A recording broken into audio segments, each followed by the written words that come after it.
vitamins are not a one-size-fits-all approach. You can't look at a bottle and just trust that what it says is exactly what you need to take. What about the fact that our bodies are dynamic and we're always doing things? We're always under different levels of stress. We're always doing different kinds of exercise. We're always putting our bodies through different things. So we can't just have a unified standard that we should be consuming of certain vitamins and minerals. In this video, I'm going to explain how the balance of minerals really truly is the root of just about everything that's happening in our bodies, whether we're healthy or whether we're not, whether we're having inflammation or whether we're not. Truly is the root cause, and that's to coin Morley Robbins, who is an amazing, amazing wealth of knowledge when it comes to the world of minerals. And I'm going to talk about some of his information in this video because I think it's absolutely relevant. So first and foremost, I want to talk about minerals. Okay, there's 18 essential minerals that we need, but we're really only going to focus on 4 because it's the polarization and the balance of these 4 that dictate everything in our lives. And I mean that with sincerity. Okay, we've got magnesium, we've got calcium, we've got copper, and we have iron. These minerals are critical. I'm going to start with the balance of magnesium and calcium. Okay, magnesium is sort of like the relaxing mineral, whereas calcium is the excitable mineral. What happens is when we look at blood flow, for instance, magnesium increases blood flow, whereas calcium decreases it and causes calcification. Then we have magnesium increasing soft tissue repair and helping all the muscles, things like that. Then we have calcium working on the opposite, working towards firm, working towards bones, working towards anything that's hard, like the teeth.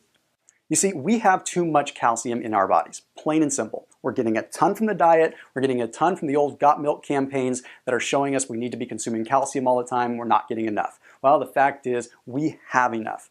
And a lot of people ask, well, can you have a balance of too much magnesium and not enough calcium? The answer is yes, but it very rarely happens because that is how much calcium we are actually getting day to day. So now that I've covered sort of that magnesium-calcium balance just on the surface, let's talk about how much magnesium you generally need. Okay, so generally speaking, it's recommended that you have about 5 milligrams of magnesium per pound of body weight. Now again, stick with me through the end of this video because I'm going to explain some things in some more detail. But I want to talk about something that's called the magnesium burn rate.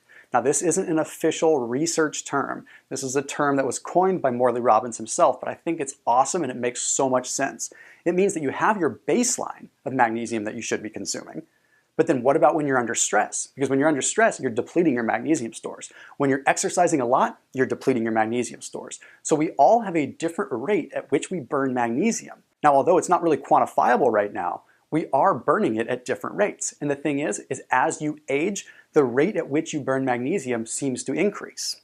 Once you start looking at that mag burn rate, you can realize how much of this circles back to inflammation. Okay, so remember I talked about the calcium-magnesium balance. Okay, when you have too much calcium, you're constantly in a little bit of a state of inflammation. Calcium is exciting the cell. It's making everything tense. Remember, we're electricity here. We've got a lot of that happening. So we have a level of inflammation that's occurring there. We need that magnesium to balance that out. But one of the things that Morley Robbins looked at was when you look at hair samples of people that are deficient in magnesium, they don't always restore their magnesium levels through even-keeled supplementation. What that tells us is that they're constantly burning through their magnesium and never really able to restore those levels because they're burning it up as fast as they're taking it in. That means they're stuck at these levels of inflammation. Now that we have that out of the way, let's talk a little bit more about the actual root cause protocol and balancing out all 4 of these minerals.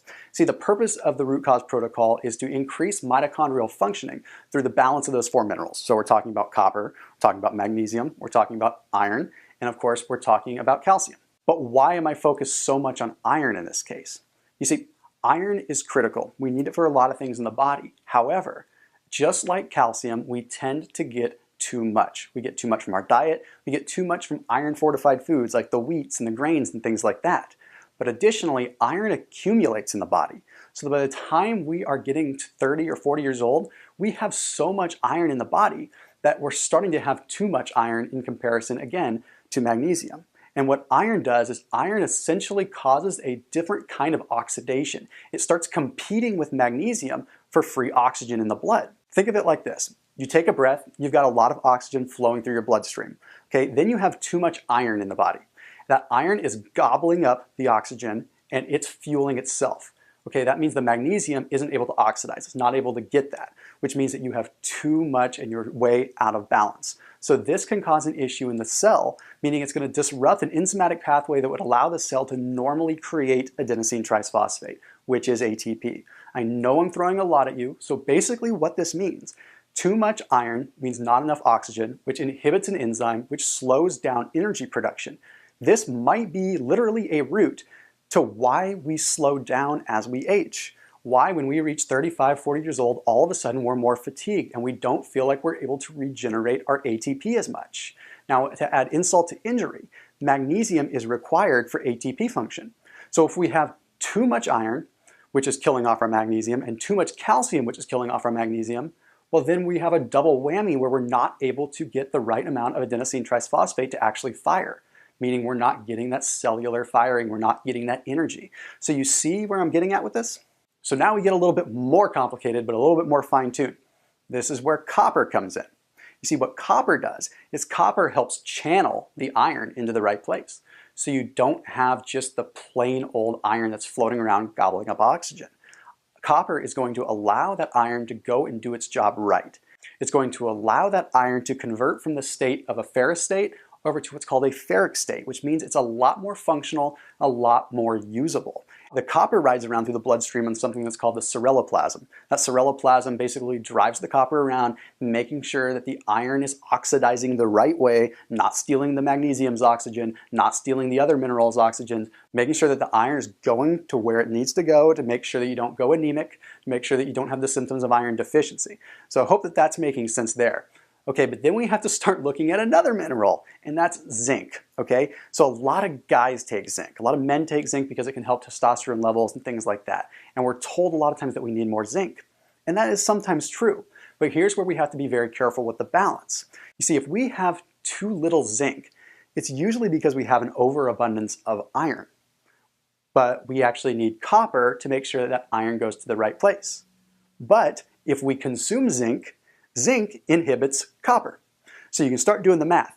Okay, if we can just reduce the iron and increase the magnesium, then the zinc will start to free up. You won't have that imbalance of the iron and the zinc, and everything will start to fall back in place and copper can do its job.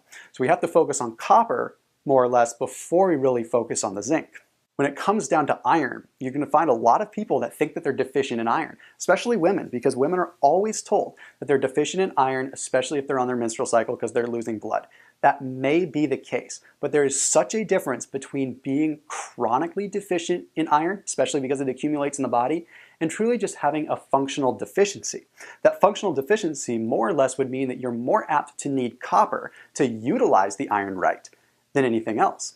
But additionally, it's important to make sure that you're getting enough magnesium. And like I said before, magnesium is the only mineral that you can really use safely in a supplement form that's not going to give you too much of it. Magnesium is sort of the underdog here. It's like the most important, but it's getting overwhelmed because we're consuming so much of the excitable, wrong minerals. And I want to take this back and end on this because inflammation is one of the most important things that we have to pay attention to. As someone that has family members, a wife that's suffering from autoimmune disease, inflammatory conditions, it is so near and dear to me. And I know it's extremely near and dear to Morley as well. Basically, what happens is there is such a solid link between deficiencies in magnesium and inflammation, it's not even funny. Way back even in 1992, there was a study done on rats that found that rats that were deficient in magnesium across the board had astronomically higher levels of inflammatory markers and inflammatory cytokines. And we know now, in this day and age, that inflammation is the root of so much disease. But what is the root of the root? It's seeming to be minerals. And it really makes a lot of sense to base everything off magnesium.